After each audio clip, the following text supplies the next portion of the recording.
Over the years, in the Sonic fan base, art style has been something that's a huge topic of contention amongst the community. A blue hedgehog that started off as pixel art has widely grown into one of the most iconic and recognizable designs in all of gaming. Well, yes, on a fundamental level, there's been pretty much the same design for the last 25 years. You have a blue hedgehog with green eyes, a little bit longer limbs, and red shoes. Getting his main overhaul and redesign in 1998 with Sonic Adventure, fans have argued over the last decade or so that the model for Sonic has gotten worse, and even worse than that, it's gotten stagnant. Maybe it's time for a change. Maybe we need to see a new direction for art style. Post Sonic Forces, we've definitely seen some tweaks to the Sonic models. The quills got shorter, the gloves have a different texture, the eyes look a little bit different, the fur is a different color. Some people might say, who cares, it's all the same. Sonic fans, you don't know what you're talking about, but at the end of the day, if you take a look at these four characters right here, these are all four very different Sonics with different design philosophies. This Sonic does not look the same as this Sonic right here from the Sonic Tennis game, which kind of looks to be a spin-off of the Heroes model, which is again different than this Sonic right here, which is the 06 model. You may say it doesn't matter, but at the end of the day, these are all different art direction styles, and with a lot of talented artists in the community, these differences do matter. Look at Ugly Sonic from Sonic Movie 1. The backlash from this design was so bad that it caused Paramount to delay the movie, and clearly it proved to be a massive success for them, as the Sonic movie franchise has grown to be an extremely profitable and valuable IP for Paramount. Or look at Sonic Boom. For some people, this design can affect their enjoyment of the actual product. Maybe these two are the most extreme examples of this conversation, but at the end of the day, it's just trying to prove the broader point that people do care about the art style. This conversation is not only the same for the 3D models in-game, it's also with the 3D renders. Take a look at the conversation that started from this model right here. In 2023, it looks like SEGA took the feedback after all this fan backlash. It got a little bit better. And then in 2024, it looks like the render got even better. By all accounts, most fans were definitely noticing the improvement. And then by 2025, this looks to be the most stylized Sonic render in a couple years. So it seems like it's just getting better and better, and art direction is something that's very important to fans. Also, for the 35th anniversary, fans notice a new render here, and it looks like it's getting a little bit better. The posing is a little bit different. Long story short, art and art style definitely matters. With SEGA basically using different variations of this model for the last 20 years, it looks like they're finally starting to listen to the feedback. With tons of relatively successful products within the last 5 years, it seems like the franchise is only improving with each release. By all accounts, through investor meetings and interviews, we know that SEGA is gearing up for a much bigger budget for Sonic Frontiers 2, or whatever they're going to call it. For now, we'll call it Frontiers 2. And by bigger budget, it means pretty much everything is going to get better from almost every standpoint. So let's get into what has recently been revealed and what leads me to believe that Frontiers 2 just got more great news. According to this tweet right here, Sonic Team is hiring for character design roles and a manager to oversee current and future Sonic titles. So let's take a look at the job listing. Here is the application link and I guess where you could apply, but this role is actually exclusive to Japan. So unfortunately, not everyone will get a chance to apply for this role, but it says you will be responsible for creating and supervising graphic design, character illustrations, 3D models, etc., focusing on the Sonic IP. So they've kind of went into pretty much everything here. As stated before, a lot of people want corrections to the 3D in-game models as well as the 3D renders. But there's one thing that they mention amongst all of the things that they listed out: 3D models are probably a top priority for fans. Graphic design and character illustrations are definitely something that are important as well. If there's one thing that's been consistently great over the years, it's certainly the Sonic channel art, as it's given us mostly bangers over the years. But when you think about 2D illustrations in the game, maybe there is a need for it. I mean, look at all the renders in Sonic Racing Cross Worlds. Fans have had some criticism for this, in particular the Super Sonic renders. So what this makes me kind of think about is how cool and stylized the 2D illustrations were for the menu selection in Sonic Riders. I mean, the art style of that game is absolutely incredible for the 2D art, so maybe there is a need for that in the games as well. Surprisingly, the Sonic Racing promo, the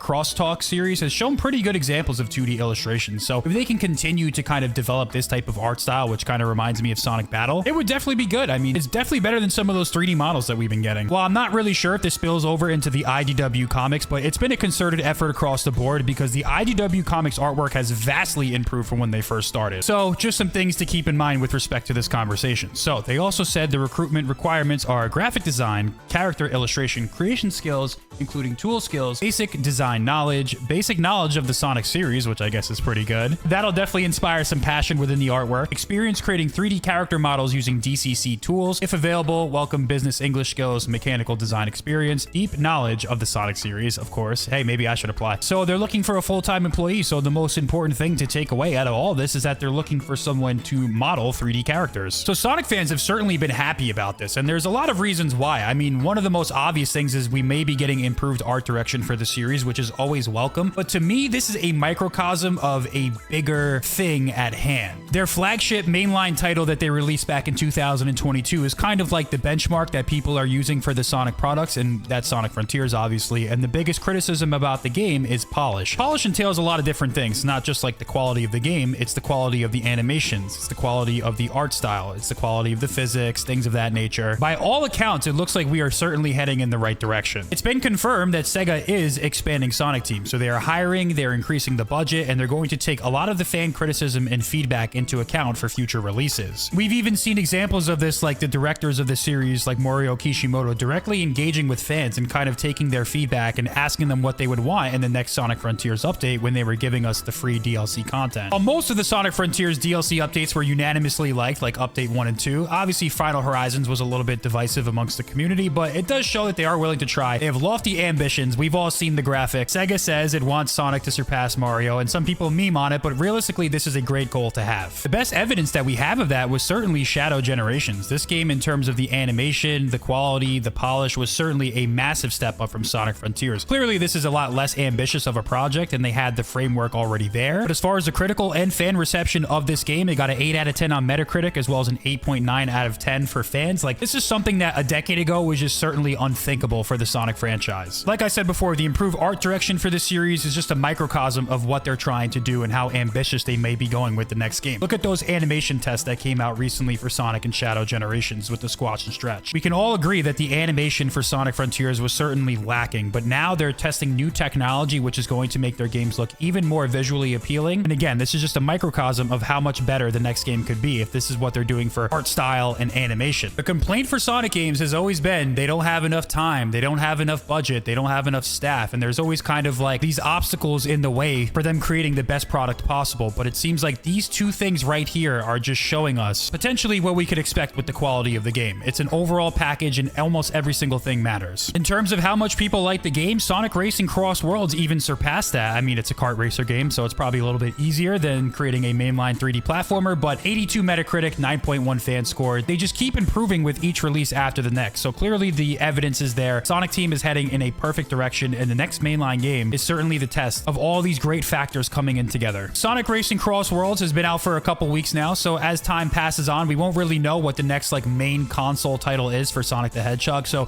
definitely exciting times ahead of us. We know that there's a 4th movie coming up. We know that the Sonic Rumble mobile game might eventually release. I don't know if that's ever going to happen. Potentially for the first time in a while, we won't really know what the next Sonic game is. So there's a lot of mystery surrounding this. I mean, all this news coming out is certainly room for optimism. We're kind of going into this dark period where there may not be news for a little bit, and I think that's pretty good because within the next couple of months, I think we will know what the next mainline Sonic game is, and certainly by this time next year for sure. But let me know what you think about this news. Does it give you more optimism and hope for the next Sonic game? How would you like to see the Sonic art style change?